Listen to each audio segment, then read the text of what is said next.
আসসালামু আলাইকুম। সবাইকে ঈদ উল ফিতরের অনেক অনেক শুভেচ্ছা এবং ভালোবাসা রইল। কেমন আছেন সবাই? আলহামদুলিল্লাহ আমরাও ভালো আছি। তো চলে আসলাম ঈদের দ্বিতীয় দিন নতুন একটা ব্লগ নিয়ে। তো সবাই সবার ঈদের দিন বাবার বাড়ি বেড়াতে যায়, তো তেমন করে আমিও যাচ্ছি আমার বাবার বাড়িতে বেড়াতে। সাথে আছে আমার ননদ, সে যাচ্ছে তার শ্বশুর বাড়িতে বেড়াতে। তো আশা করি সবাই অনেক ভালো আছেন এবং সুস্থ আছেন। তো যেহেতু আমার নতুন চ্যালেঞ্জ, সবাই আমাকে সাপোর্ট করবেন এবং অবশ্যই ভালোবাসা দেবেন, দোয়া করবেন, এটাই আপনাদের কাছে আমার অনেক আশা। তো চলেন চলে যাই বাবার বাড়ি। আমার বাবার বাড়ি হলো মুন্সিগঞ্জ। তো যাচ্ছিলাম আমি, আমার হাজব্যান্ড এবং আমার বাচ্চারা, আর আমার ননদ যাচ্ছে তার শ্বশুর বাড়ি। যেহেতু আমাদের দুজনের বাবার বাড়ি শ্বশুর বাড়ি একসাথে সবাই চলে যাচ্ছিলাম। তো এটা ছিল কয়লাঘাটা ব্রিজ পার হয়ে যে নতুন ব্রিজ হচ্ছে মুক্তারপুর, সেখানে আসছি।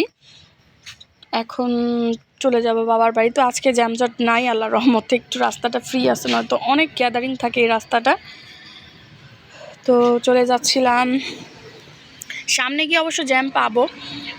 মুক্তারপুর ব্রিজ পার হওয়ার পরে জ্যাম পড়েছিল না, বেশিক্ষণ ছিল না, অল্প কিছু সময় জ্যামে আটকেছিলাম। তো বলতে গেলে আমাদের নারায়ণগঞ্জের এদিকের আবহাওয়া থেকে মুক্তারপুরের আবহাওয়াটা, মুন্সিগঞ্জের আবহাওয়া আসলে অনেক ভিন্ন। এখানে এত পরিমাণ গাছগাছালা, নিজের বাসা বলছি না, নিজের বাড়ি এখানে তাই বলছি না, কিন্তু এখানকার পরিবেশ আলহামদুলিল্লাহ অনেক সুন্দর আর অনেক ফ্রেশ। আর নারায়ণগঞ্জ তো আমার প্রাণের শহর, এটা আমার মানে জন্মস্থান, আবার আমার শ্বশুরবাড়ি। নারায়ণগঞ্জের প্রতি ভালোবাসা আমার অন্যরকম, কিন্তু মুন্সিগঞ্জের প্রতি ভালোবাসাও আছে, আবেগ। এটা আমার নানির দেশ এবং বর্তমানে আমরা এখানে বাড়ি করেছি, তাই একটু অ্যাটাচমেন্ট অনেক বেশি হয়ে গেছে।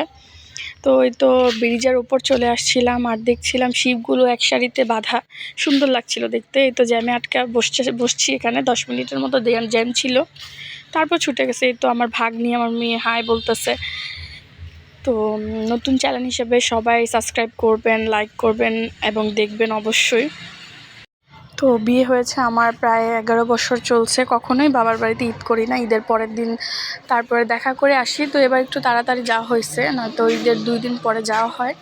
আসলে এটাই উচিত, যেহেতু আমরা একটা ঘরের মেম্বার হয়ে গেছি এখন। ওইখানে দেখা গেছে তাদের মেয়েও তো বেড়াতে আসবে, আমার শ্বশুর শাশুড়ি। তো আমরা সবার উচিত নিজেদের দায়িত্ব নিজেদের জায়গা থেকে পালন করা। তো আমিও চলে আসছি বাবার বাড়ি ঘুরতে। দেখা যাবে আমাদের বাড়িতে আসবে আমার ননদ, এটাই তো হওয়া উচিত। আসলে আমাদের একটু বিবেকবান হলে কখনোই সংসারে কখনো ঝামেলা হবে না। তো যাই হোক, বড় মানুষের মতো কথা না বলে এখন অন্য কথায় আসি। আসলে ঈদ মানে হাসি, ঈদ মানে খুশি। প্রত্যেকটা মানুষের অন্তরে এই ভালোবাসার ঈদের আনন্দ লেগে থাকুক, সবার জন্য দোয়া করি। বর্তমানে লঞ্চের যে দুর্ঘটনা ঘটলো, আসলে খুবই দুঃখজনক। এমন মৃত্যু যাতে আল্লাহ কখনো কাউকে না দেয়।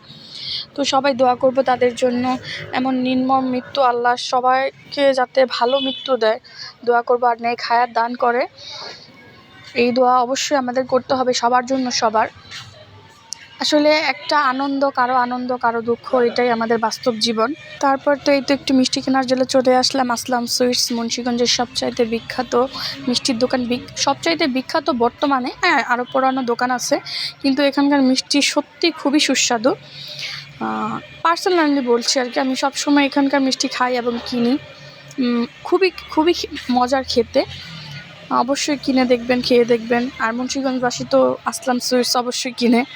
তো দেখতে দেখতে চলে আসছিলাম বাড়িতেই, আর একটু পর তারপরেই নিজের বাসায়। এই মসজিদটা খুবই সুন্দর করছে, এটা ইসলামপুরের মসজিদ। তো এটা নতুনভাবে ডেকোরেট করা হয়েছে। তো এই তো চলে আসছি, আর তো 5 মিনিটের রাস্তা আছে।